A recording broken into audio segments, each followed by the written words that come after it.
Voilà, bonsoir à toutes et à tous. Merci d'être là pour ce meeting qu'on organise avec la gauche anticapitaliste sur le mouvement qui est dans l'enseignement pour le moment.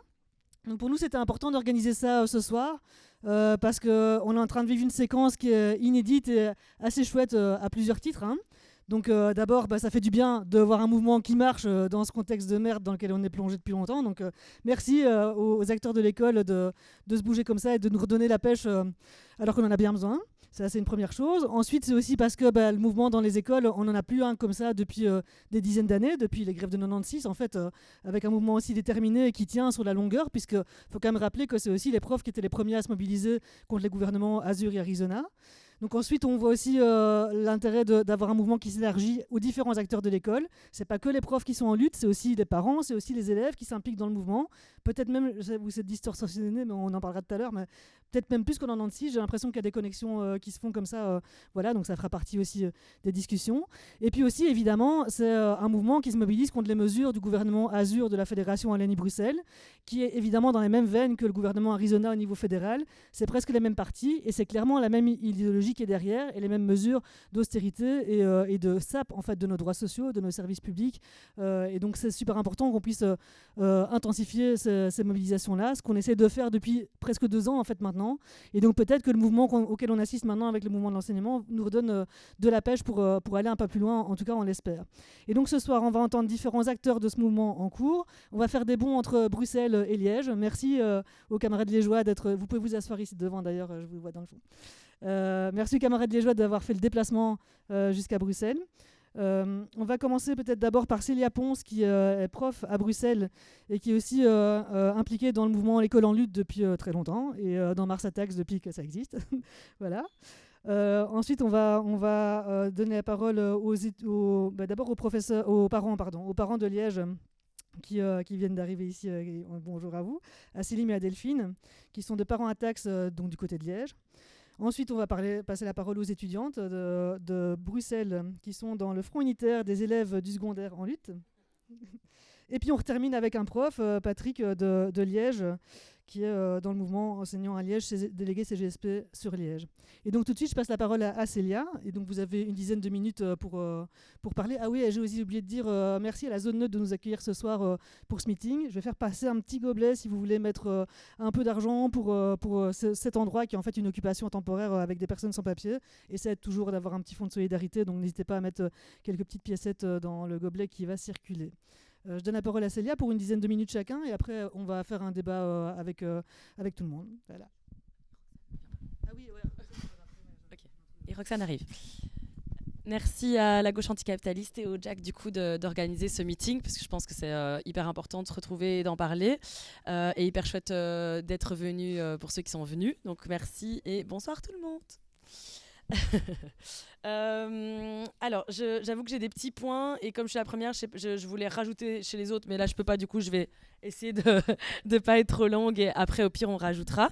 Mais je pense que peut-être ma différence va être Mars Attacks, donc je vais peut-être commencer par ça parce que c'est un mouvement qui est tout frais de mars, qui contient, ça se dit pas mais voilà, vous m'en voulez pas, je suis plus prof à partir de 16h donc ça va, qui a donc 256 écoles, académies et centres PMS qui l'ont rejoint pour l'instant, enfin au jour d'aujourd'hui.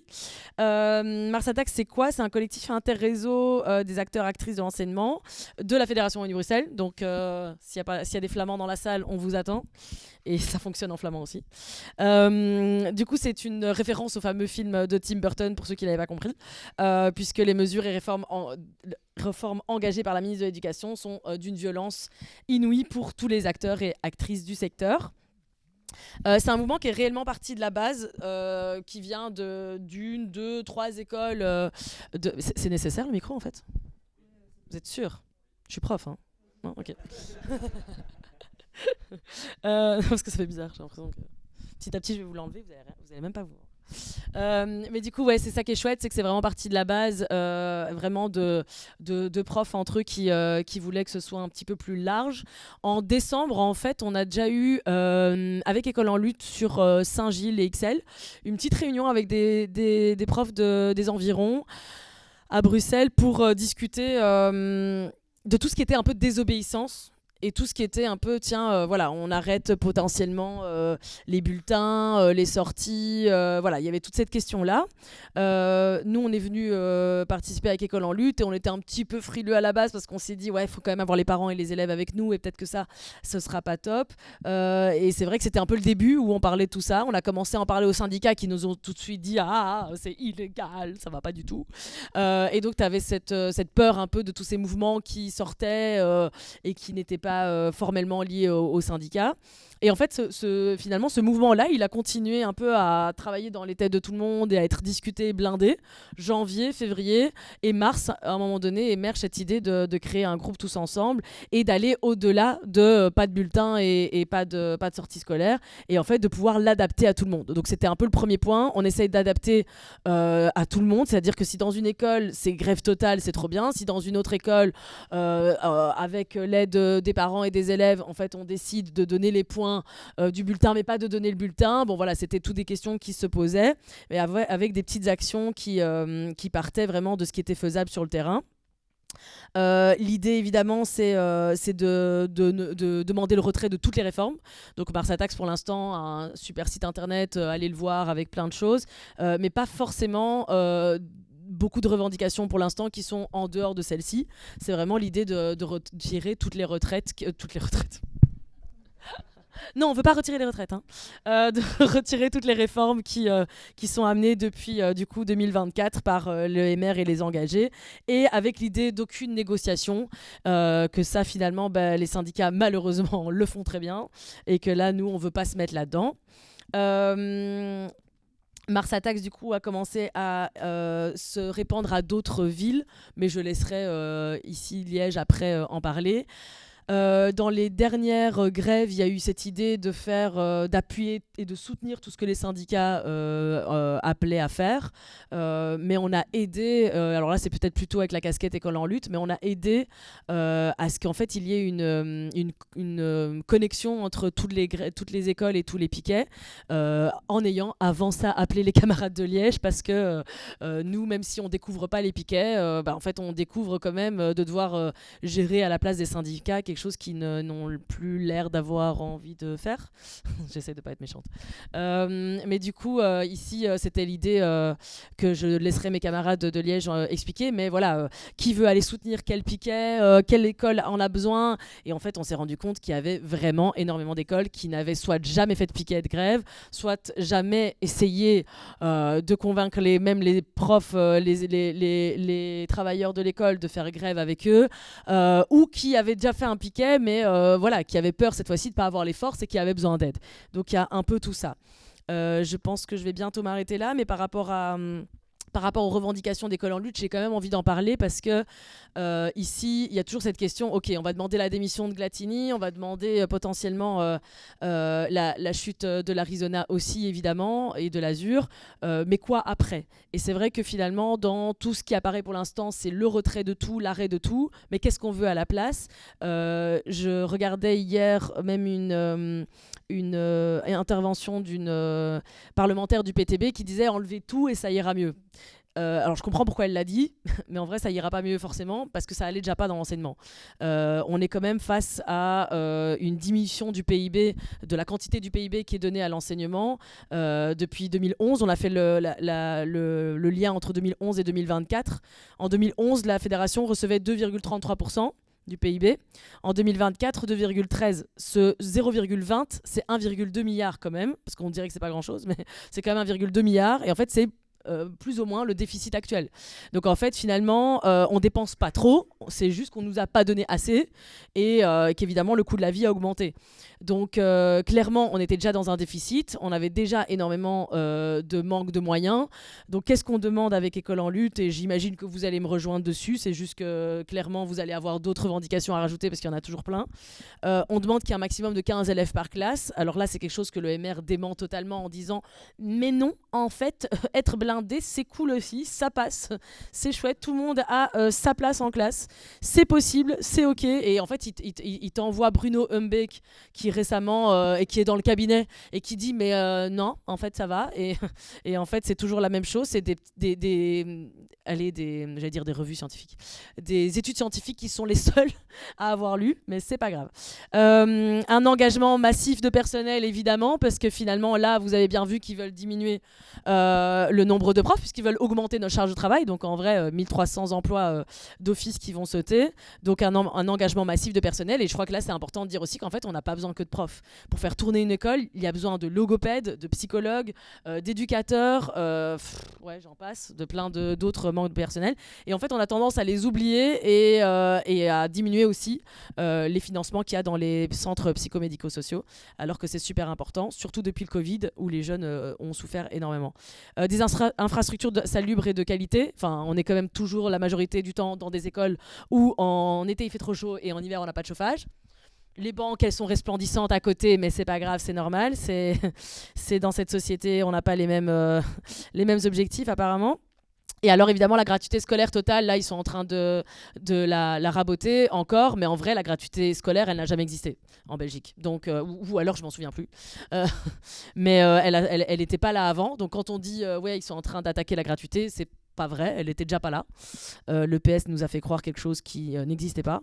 Mais donc là, ils sont en train de faire pire. Mais nous, on a vraiment besoin de cette gratuité scolaire totale là pour diminuer les inégalités. Et puis alors, 20 périodes par classe, 20 périodes par semaine pour tous les profs. Il y a une super grande différence qui divise en fait les enseignants entre maternelle, primaire, secondaire supérieur, secondaire inférieur. Et ça nous divise aussi en salle des profs, dans les AG syndicales, où il y a un peu cette question, ouais, ben en fait, en vrai, toi, t'es prof de gym, t'as pas trop non plus à faire, quoi. Et donc, t'as toujours ce truc où, en vrai, si on avait 20 heures tous, pourquoi pas, et ça permettrait finalement, potentiellement, aux profs de gym de faire des activités de fou aussi, et c'est trop bien, quoi. J'arrête.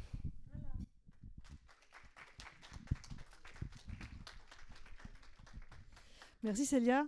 Et donc, on l'a vu, tu l'as dit, le mouvement, c'est évidemment pour les conditions de travail de profs, mais aussi pour tout ce qui se passe dans l'école, pour les conditions d'études en fait, des enfants et des jeunes. Et donc, ça concerne toute la société. Du coup, tout le monde est un peu concerné, et particulièrement quand on est parent. Et du coup, cette fois-ci, les parents, ils s'organisent. Et donc, on va passer la parole ici à Célim et à Delphine de Liège. Comme ça, on fait un petit saut de Belgique. Qui veut commencer ? Il fait ça très très bien, il aime beaucoup.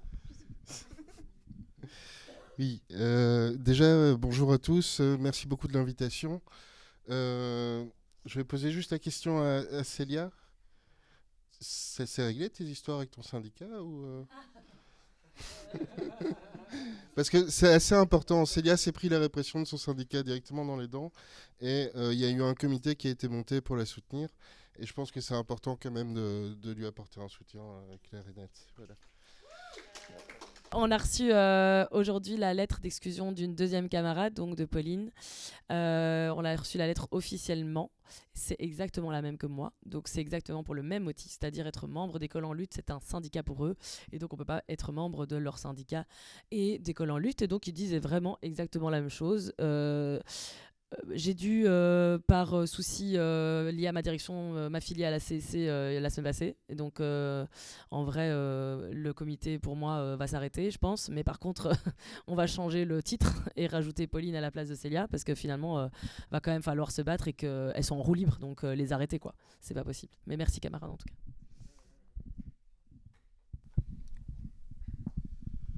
Voilà. Alors, en ce qui nous concerne, nous, on est beaucoup plus jeunes. C'est bizarre parce qu'on a les parents, mais on est plus jeunes en termes de mouvement. Tout commence par un post de Delphine sur Facebook qui se dit que ce serait quand même bien que des parents réagissent. Moi, je lui réponds, t'as raison, viens, on y va. On crée un groupe Messenger, on rajoute les contacts qu'on se dit être parents et intéressés. Et ça gonfle, et ça gonfle, et ça gonfle. Là, on crée une page Facebook dans la foulée. Là, on vient de franchir les 4500 followers, un truc du genre, en une semaine. On a plus de 650 000 vues, près de 50 000 interactions, et des gens qui nous contactent d'un peu partout pour nous demander conseils, pour nous demander qu'est-ce qu'ils peuvent faire, comment ils peuvent le faire. Donc, nous, notre optique, réellement, absolument et centralement dans cette lutte-ci, c'est d'appuyer les profs et les élèves. Tout ce qui est du reste de ce qu'on pense de l'état du monde, de la société, on peut en parler, mais nous, on est vraiment ici dans ce cadre-là. On veut être clair là-dessus. Nous, on veut le retrait des réformes et on suit les profs et les élèves. Le retrait des réformes, évidemment, ce qu'il y a derrière, c'est qu'on veut une amélioration des conditions scolaires. Dès le départ, on a fait très attention à inclure le maximum de gens dans ce qu'on appelle le monde scolaire. Donc effectivement, les PMS, effectivement, les directions, effectivement, tous les personnels scolaires, dont les gens qui nettoient les écoles. Tout ça, ça forme un tout. Une école, c'est un univers en soi. Et évidemment, les élèves, quel que soit leur niveau. Qu'est-ce que je pourrais vous dire de plus sur la dynamique? Oui, on a beaucoup de retours de parents qui nous remercient, qui ont envie d'être mobilisés, qui ont envie de s'investir. Là, aujourd'hui, on a reçu au moins 6 messages de personnes plic-ploc à travers la Wallonie qui nous disent « Moi, je suis à tel endroit, comment je fais pour rencontrer les autres gens ?» Donc, on doit réfléchir à des méthodes. On est sur notre groupe Messenger, on est peut-être une trentaine, on est une quinzaine à réagir beaucoup. Des gens en soutien, donc beaucoup d'informations qui tournent. On est en train de structurer, on est des amateurs complets. On a recruté une community manager aujourd'hui qui nous rejoint et qui va pouvoir ouvrir un Instagram aussi, donc démultiplier les réseaux.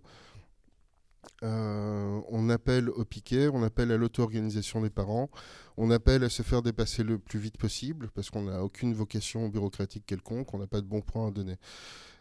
Par contre, là où c'est vachement intéressant, je vais vous raconter 2 choses qui nous sont arrivées cette semaine.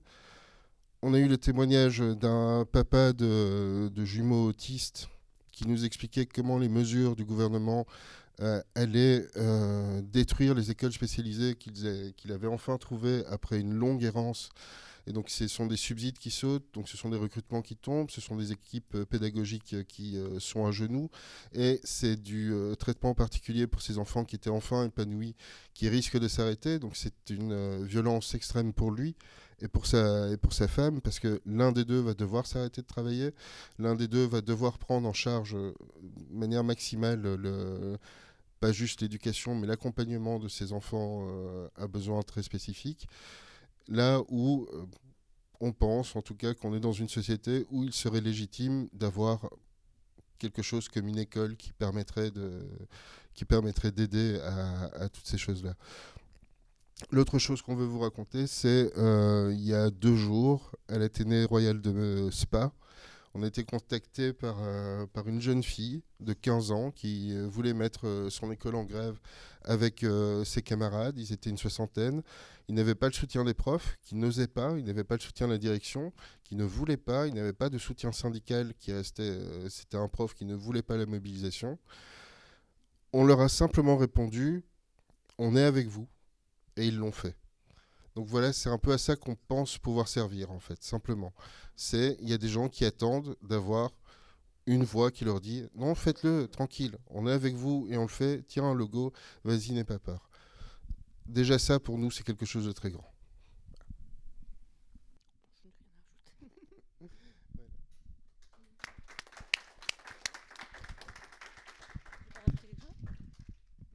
Dans la discussion tout à l'heure, alors.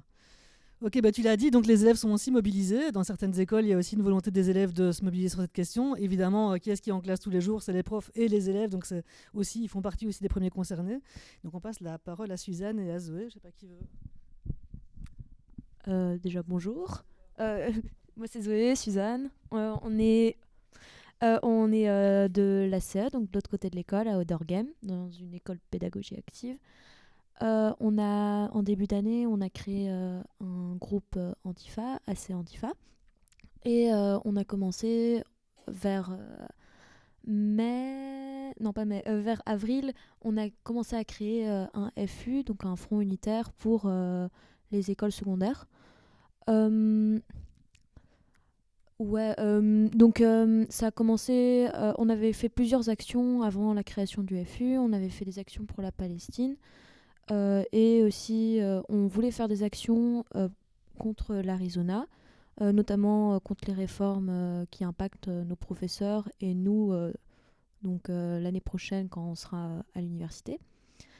Et donc, on se disait que ça pouvait être cool de faire quelque chose à grande échelle qui pourrait être beaucoup plus impactant. Donc, on s'était dit de faire une action avec plusieurs écoles secondaires. Et donc, avec nos contacts, on s'est dit qu'on allait rallier un peu nos forces et tout. Et c'est comme ça qu'on a commencé à créer le FU. Spoiler alert, ça n'a pas trop marché au début. Ça a même un peu flop. On était les seuls à avoir fait l'action. Enfin, on était la seule école à avoir fait l'action. Mais on a quand même pu bloquer notre école, ce qui est cool. Mais voilà. Et donc, on a continué à s'acharner pour créer ce FU. Et là, ça commence à plutôt bien prendre. Il y a plusieurs déjà. Enfin, il y a beaucoup d'écoles qui sont dedans. Tu sais combien ? 8 écoles différentes qui sont dedans. C'est très cool. Et ce qui est bien aussi, c'est que c'est pas que des écoles pédagogie active ou des écoles où c'est plus facile de mobiliser, mais il y a vraiment une mixité quand même. Et donc, voilà, le FU sert principalement à rallier les gens, ramener des gens sur les piquets de grève, et vraiment avoir une plus grosse force de frappe, aussi niveau soutien, genre pour ramener du matos ou voilà. C'est à ça que sert le FU. Et je sais pas trop quoi rajouter. Tu veux rajouter un truc ? Du coup, oui, voilà, le FU en résumé, qui commence à prendre notamment grâce ou malheureusement à la situation actuelle. Et aussi, moi, il y a un point dont je parle souvent quand on me pose la question sur la mobilisation des élèves. C'est aussi une prise de conscience qui, je pense, doit être collective. C'est cette idée que de plus en plus jeunes, on a des élèves qui parlent des guerres, du climat, des réformes. Moi, ça m'est arrivé plusieurs fois d'avoir une discussion avec des enfants de 12 ans qui ramènent ce sujet-là. Je pense que certes, on peut se dire « c'est bien, ils se mobilisent, ils commencent à critiquer, etc. » Mais je pense qu'il faut aussi voir sous un angle que c'est pas si bien que ça. Ils perdent une innocence, ils sont forcés à être mobilisés de plus en plus jeunes, et ça, c'est toujours signe d'un état de gravité, d'un état de crise qui va faire en sorte que, en fait, des gens qui n'ont pas, qui, selon moi, en tout cas, ne doivent pas se mobiliser, c'est-à-dire des enfants, le font. Donc ça, je trouve que déjà, c'est un indicateur auquel on devrait prendre compte. Aussi, il y a beaucoup, je me permets de parler au nom des élèves, mais bien sûr, ça diverge de partout, et c'est ça aussi la force du mouvement étudiant. Il y a aussi cette idée, en fait, il y a vraiment une sensation, je pense que comme pour les professeurs, mais chez les élèves aussi, il y a une sensation de mépris, une sorte d'industrialisation des élèves pour rentrer. On finance le secteur de l'armement ainsi que celui de l'entrepreneuriat, mais on a un grand mépris pour les services publics. On forme moins les jeunes, mais en attendant, on attend d'eux d'être meilleurs, avec par exemple le pacte d'excellence ou la réforme du tronc commun. Il y a aussi du coup cette inégalité qui se creuse et creuse encore. On voit déjà qu'il y avait des inégalités bien avant. On voit par exemple simplement avec les indices économiques des écoles, les différences sont ouf. L'argent qu'on prend dans l'éducation servira sûrement à l'armement. Et donc par la suite peut-être nous envoyer au front. Donc on n'est pas des futurs soldats. Ou des futurs produits qui profitent au capital. Il y a des individus et on ne va pas se laisser faire. Quand on met au gouvernement des politiques qui ne servent que aux intérêts des plus riches, et surtout, donc je reviens sur celui de l'armée, parce que moi c'est quelque chose qui me met en rage, ce n'est pas le Parlement seul qui devient un support militaire, c'est la Belgique entière qui devient un champ de bataille. Quand on met des incapables au gouvernement, on se rend compte que la Belgique est capable. Elle est capable de lutter, elle est capable de se mobiliser, de faire lien. Et ça, malgré toutes les difficultés de la lutte actuelle, je trouve que c'est franchement beau de voir des gens venir de milieux tellement différents se rencontrer et en fait créer des liens et lutter ensemble pour un avenir qu'on partage, pas dans totalement exactement les mêmes, mais il y a quelque chose qu'on partage. Il y a vraiment cette idée chez les jeunes de, je pense que la fougue de la jeunesse, la révolution du changement, et on doit la garder. On va pas laisser passer ça. On va pas se laisser rouler dessus. D'ailleurs, pas par les chars de la Pride et du MR à la NVA. Peut-être plus tard, on va se faire rouler par des tanks qui vont battre le pavé du Parlement. J'ai trop hâte. Il y a vraiment cette idée que la priorité, c'est l'humain, c'est le social, c'est nos droits. Pas les intérêts des riches qui veulent leur 5e piscine à côté de leur nouvelle Tesla. Pendant que les quartiers se font incendier, notamment, je pense qu'on doit parler aussi des autres luttes intersectorielles, de la santé, de la culture, de l'association, qui sont aussi en train de mourir à petit feu. Et vraiment faire un lien avec tout ça et faire un front commun, c'est vraiment quelque chose d'important. Il y a toute cette idée où aussi il y a des gens qui meurent, qui crèvent de faim, pas par leur faute, mais par la faute d'un système qui a échoué et qui continue d'échouer. Nous, en tant qu'élèves, mais aussi en tant que jeunes militants, on se pose la question de est-ce qu'on a envie de continuer avec ce système ? Est-ce qu'on fait rien ? Ou est-ce qu'on le fait changer ?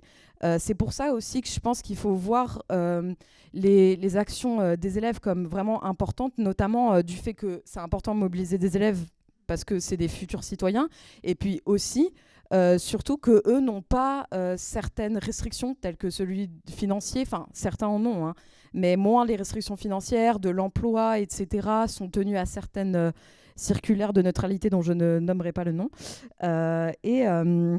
Et voilà, des centaines de générations avant nous l'ont vu. Ces grandes mobilisations, c'est toujours signe de quelque chose. L'histoire nous l'a appris. Si on se laisse faire, on devient un simple spectateur d'un spectacle qu'on peut appeler de cirque, où on jongle avec la dignité de tous les travailleuses. Ces réformes dévastatrices auront un effet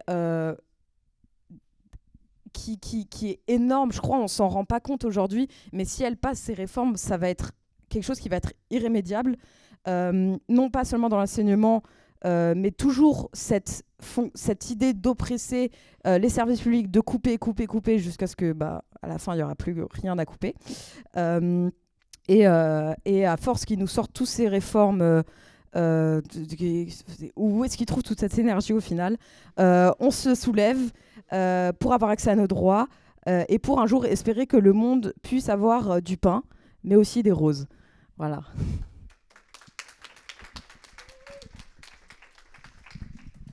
Merci beaucoup. Et alors, on va terminer ces introductions avec un prof qui vient aussi de Liège et qui m'a dit qu'il a sauté de son piquet qui tenait jusque 4 heures pour venir ici au meeting, donc c'est non-stop. Donc Patrick va nous parler un petit peu de ce qui se passe à Liège et puis peut-être aussi au niveau syndical, vu que tu es aussi délégué CGSP. Oui.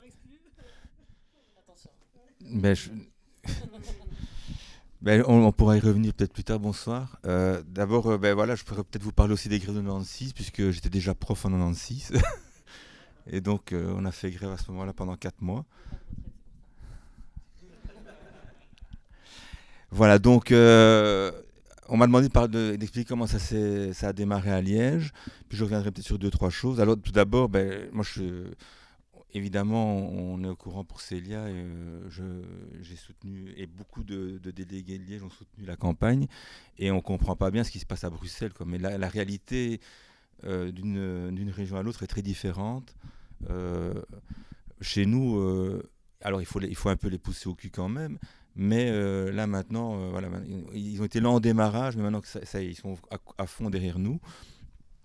Alors comment ça a commencé à Liège ? D'abord, il faut quand même savoir que le mouvement n'a pas démarré maintenant. Il a déjà démarré sous le PS avec toutes les manifestations, avec les réformes débiles.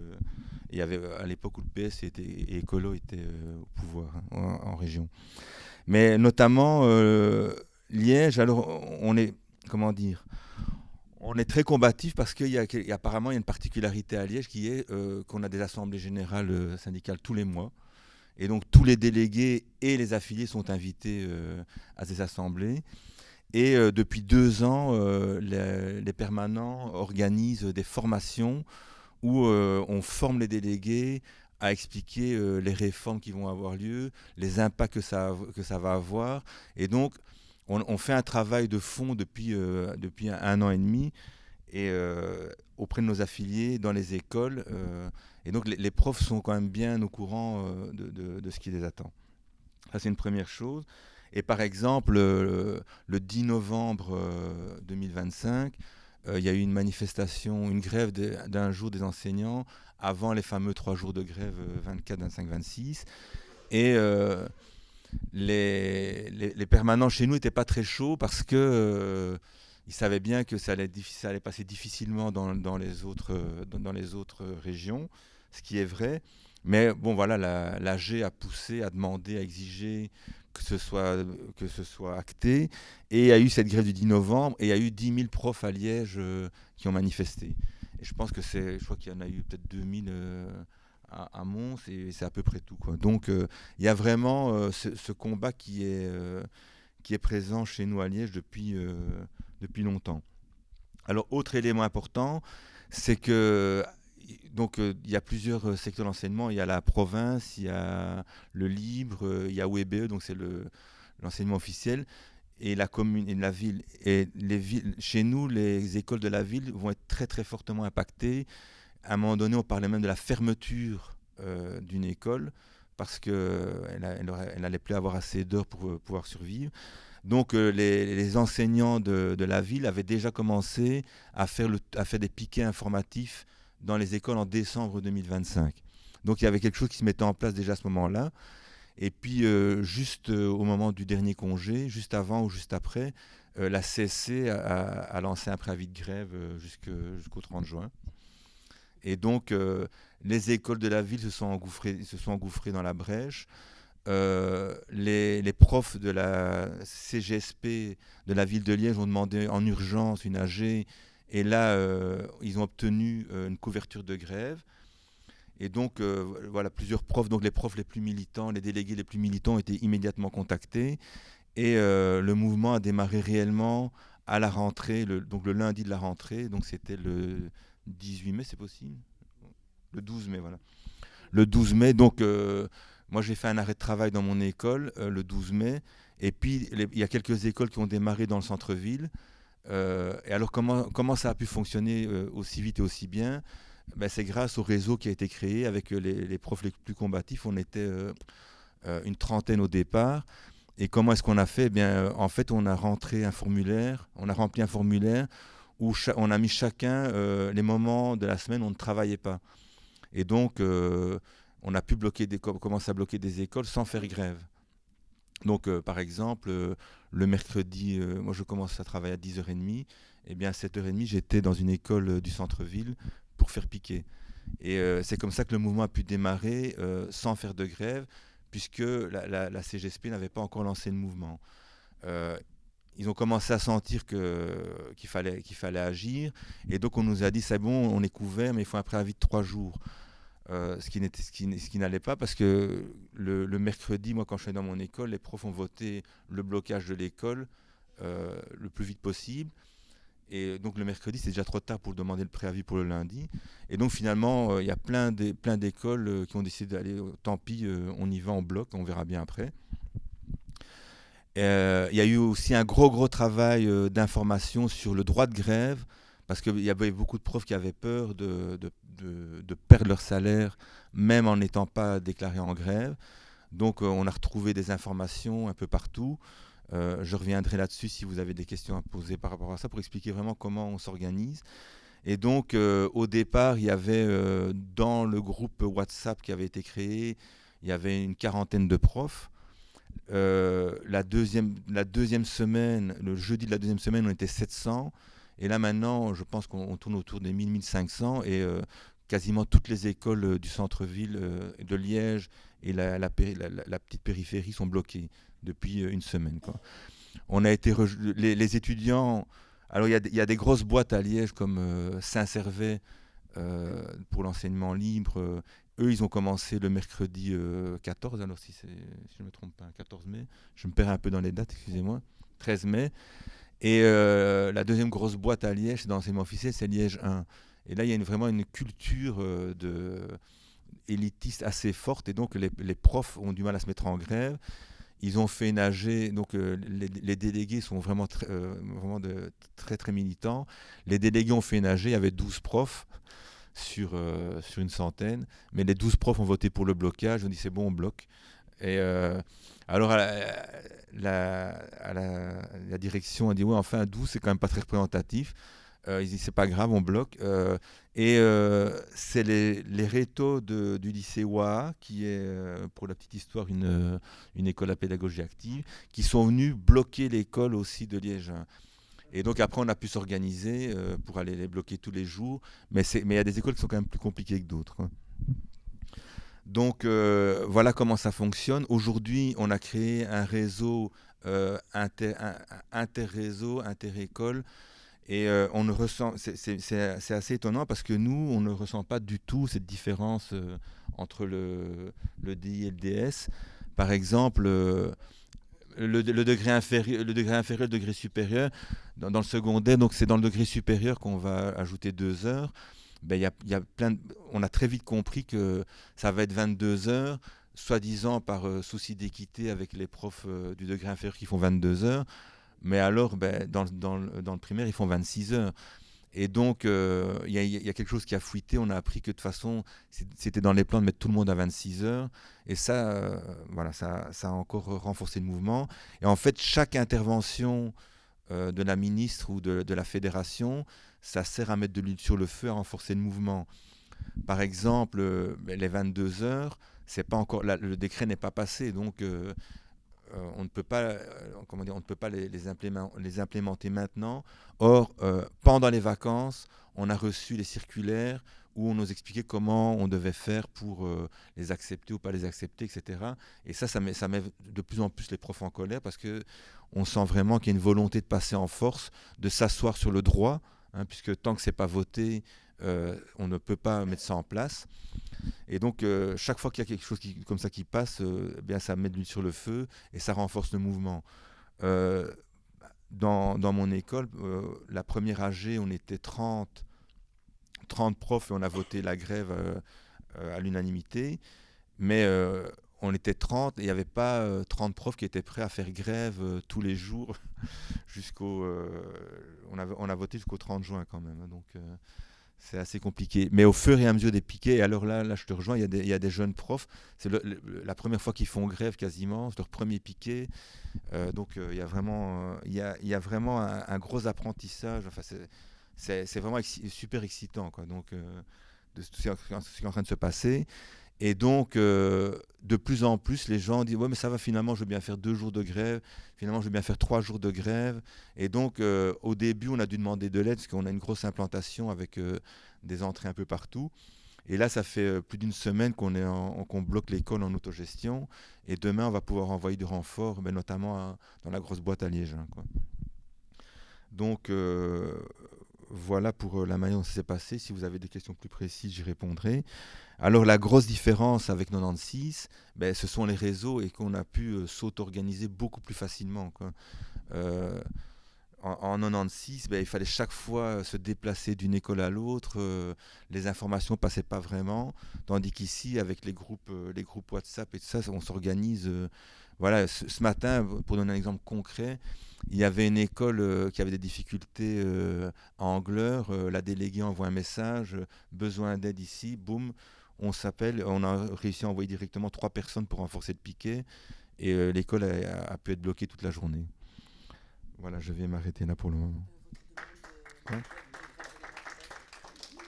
Oui, camarade. Alors, il y a eu, évidemment, on appelle... On sait que si on reste isolé, ça va être difficile de tenir le coup, d'autant plus que le gouvernement apparemment n'a pas l'intention de céder.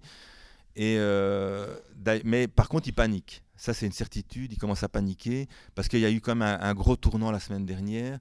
C'est la manif spontanée vendredi dernier des jeunes. C'était d'abord un simple rassemblement, puis il y a tellement qui sont partis en manif. Puis il y a eu une AG où on a décidé de faire une manifestation pour demander la grève générale et l'aide de l'interprofessionnel. Et en fait, c'est vrai, j'avais ouvert le mail. Et donc, mardi, donc la manif avait lieu mardi. Le mardi soir, la CSC service public a lancé un préavis de grève du 29 mai au 30 juin. Donc, on est rejoint. Mais en même temps, voilà, moi, je trouve qu'il ne faut pas non plus être trop dogmatique. La force de ce mouvement, c'est qu'il a été construit par en bas. Et donc, la grève générale, moi, je trouve que ça ne sert à rien de demander aux syndicats de déclarer la grève générale. Il faut aussi aller la chercher par en bas, aller rencontrer les travailleurs d'autres secteurs. Les parents, aujourd'hui, il y avait une maman qui est venue déposer des papiers à l'école, et elle travaille dans les hôpitaux. Elle a dit j'espère que vous serez là quand on bougera, parce que chez nous, c'est la catastrophe aussi.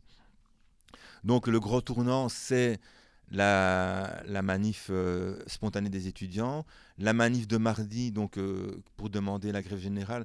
Mais en fait, il n'y avait pas énormément de profs, parce que les profs doivent tenir les piquets. C'était rempli de jeunes. Donc, je dirais qu'il y avait à peu près entre 1500 et 2000 personnes. Je dirais qu'il y avait plus de 1000 jeunes, en fait, 1000 lycéens. Et alors, mercredi, 3500 profs encore à Liège, énormément de lycéens, énormément de parents aussi. Ça, c'est aussi la grosse différence avec 96, c'est qu'on a le soutien des parents. Donc, un slogan qu'on avait déjà lancé au mois de novembre, c'était klaxonner pour lancer un coup de klaxon pour l'éducation. Et donc, on met ce panneau-là, ça n'arrête pas de klaxonner dans les rues. Les gens passent et klaxonnent, donc on est soutenu. Les étudiants nous rejoignent, ils ont compris que les examens, ça allait pas se passer tout seul. Nous, à Liège, on est déterminés à aller jusqu'au bout. Donc, on doit tenir encore une semaine ou deux. Après, de toute façon, il y aura les horaires d'examen, donc on ne devra même plus faire grève tous les jours. On n'aura qu'à faire grève les jours d'examen. Et là, de nouveau, c'est important la communication. Donc, on communique avec les élèves, on leur dit, on leur jure, et on ne ment pas en disant ça, qu'ils ne seront pas pénalisés, parce que dans une école, c'est le conseil de classe qui est souverain. On peut décerner les qualifications, on peut décerner le passage d'une classe à l'autre, on peut aussi décerner les CEB et les CESS et les CE1D sans passer par les épreuves externes. De toute façon, ça s'est fait pendant le Covid. Il n'y a pas de raison que ça ne se fasse pas en temps de grève. Voilà. Merci.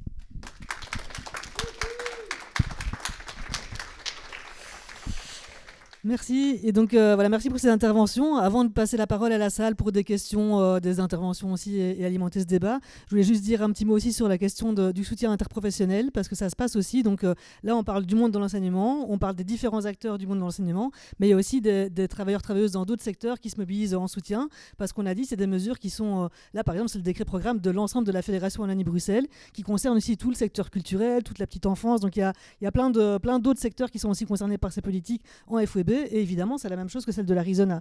Donc il y a des ponts qui se créent aussi avec d'autres secteurs. On avait invité une déléguée CNE du secteur psychomédico-social pour venir en parler. Elle n'a pas su venir ce soir, mais tu voulais en dire un mot, peut-être Célia. Donc je te donne la parole là-dessus et après on fait un échange avec la salle. Oui, je crois que c'est vraiment primordial d'avoir les autres secteurs avec nous et que c'est, enfin, selon moi en tout cas, avec eux qu'on y arrivera, et évidemment avec les élèves aussi. Mais du coup, voilà, Roxane, membre de la gauche anticapitaliste, mais aussi déléguée CNE, donc Centrale nationale des employés de la CSC et du non-marchand, donc au niveau du secteur social-santé, m'appelle et me dit en fait, on a envie d'être solidaire avec vous et on a envie de non seulement venir à un piquet, mais au-delà de ça, vraiment faire grève pour vous soutenir. Et j'ai l'impression que c'est pas assez passé, en fait, qu'on n'en a pas assez parlé. Donc je serais motivée à en fait renvoyer ça comme si c'était nouveau, mais pour vraiment que ça fasse un peu tache d'huile. Mais concrètement, c'est un secteur qui s'est mis en grève pour nous soutenir, pour soutenir en fait la société, quoi, parce que c'est un peu ça l'enseignement. Ils sont venus du coup à 2 piquets, je pense, en faisant un discours de solidarité. Et pareil, c'est peut-être un discours qu'on devrait aussi faire résonner sur les réseaux et autres. Je pense que c'est le genre de truc à envoyer aussi d'office à la presse. Et là, pour le coup, je pense que Glatigny tremblerait encore plus, parce que là, ça voudrait dire que toute la société s'organise contre J'allais dire une insulte, pardon. Mais voilà, donc voilà, c'est super important et je pense qu'il faut absolument répéter ça. Et qu'on aille en fait vraiment tous aller voir les gens qu'on connaît, qui soient affiliés, délégués, qu'ils interpellent leur secteur, qui demandent des AG dans leur secteur pour obtenir des préavis de grève pour soutenir l'enseignement. Il y a une date qui se profile, en tout cas au niveau, j'allais dire de Bruxelles, mais en vrai, je sais pas. Putain, je suis désolée d'être centrée sur Bruxelles. C'est pas cool. Mais les Bruxellois, on est chiants, quoi. Ouais. Du coup, je dis la date et si ça résonne, vous dites ça résonne chez nous aussi. Mais en gros, le secteur du commerce de la CSC prévoit de faire une grève le 22 juin. Et du coup, hier, à l'AG Interpro de Commune Colère, on s'est dit qu'on allait se greffer à ça et qu'on allait essayer tous d'être en grève le 22 juin. Et le 23, le lendemain, ce qui est génial, c'est que ça se suit. C'est une journée importante pour la santé parce que c'est la journée des services publics. Ok. Et donc, généralement, c'est que la santé qui réagit, mais en vrai, tous les services publics pourraient réagir et faire aussi grève le 23. Donc, on a un peu ces deux dates-là. Et pour nous, c'est des examens. Donc, en fait, comme tu disais, c'est peut-être un peu plus facile, tu vois, parfois de faire grève, à voir. Mais en tout cas, il y a ces deux dates-là qui seraient déjà avec un préavis d'un secteur, en fait. Et donc, il faudrait juste que d'autres secteurs se rallient. Et ça, c'est parfois plus facile. Je donne les dates comme ça, mais si on veut faire grève tout le mois de juin, pour moi, c'est bon aussi. Mais voilà, en tout cas... le 16, c'est à Namur. C'est ça, le 16 à Namur, le 12, je sais pas. Vous avez un truc, vous? Ah, oui. Et alors, le 14, c'est la manif antimilitariste. Mais du coup, le 12, je te laisse le dire après. Mais voilà, du coup, hyper important. Et donc, allez voir tous vos secteurs, tous vos délégués, tous vos permanents. Harcelez-les. C'est pas bien le harcèlement, mais juste... Oui, mais pour eux, on peut.